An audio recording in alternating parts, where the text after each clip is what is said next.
ศัพท์กันนะ นี่มันจะมีรูปสัตว์ต่างๆ มีหลายอันเล ใช่ ย มีหลายแบบอยู่หลายสี หลาย มีหลายสีด้วย นี่ มี โอ้โห สัตว์หลายตัว นี่เอากล่องแรกก่อน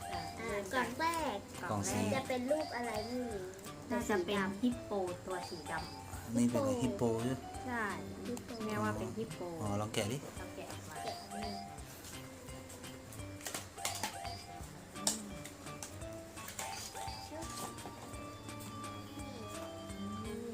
อันนี้สีดำอันนี้เหมือนกัน เหมือนกันเลยเวลาแกะอย่างนี้ เราสามารถปรับได้ เราก็สามารถปรับได้ แล้วก็มาตั้งไว้อย่างนี้ จะสูงจะต่ำขึ้นอยู่กับเราปรับได้เลย น้องหมา น้องหมาใช่ น้องหมาตัวสีเขียว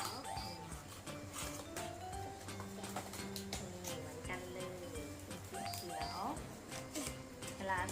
วลาใช้ก็เหมือนกันเลยอย่างนี้ นี่น้องหมาเหมือนกัน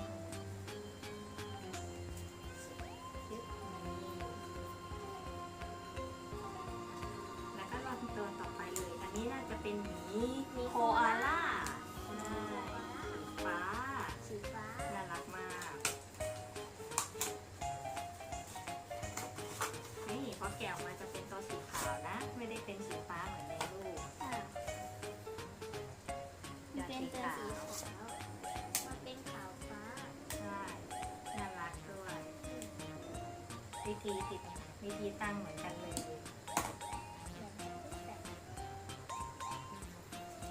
รูปต่อไป ต่อไป หมู หมูปุ๊ดสีชมพูนี่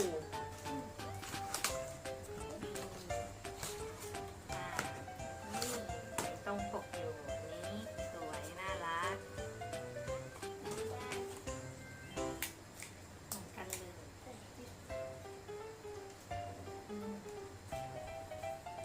นี่ แล้วก็รูปสุดท้า สุด ย ท้ายเป็น เป็น เสื น้อง อ เสือกล่องนี้จะแปลกกว่าใครหน่อยเพราะมันเป็นสีแดง เราแกะมาโอ้นี่ สี น่า ส้ม รัก พีชเลยน่ารักมากอันนี้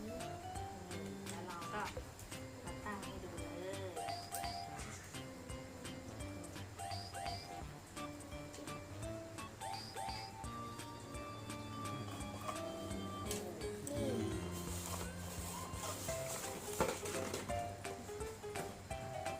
นี่ ทั้งหมด10 อัน โอ้โห น่ารักมาก ตั้งโทรศัพท์เลย ตั้งแนวนอนอย่างนี้ก็ได้ ตั้งแนวตั้งอย่างนี้ก็ได้ แล้วก็ตั้งแนวตั้ง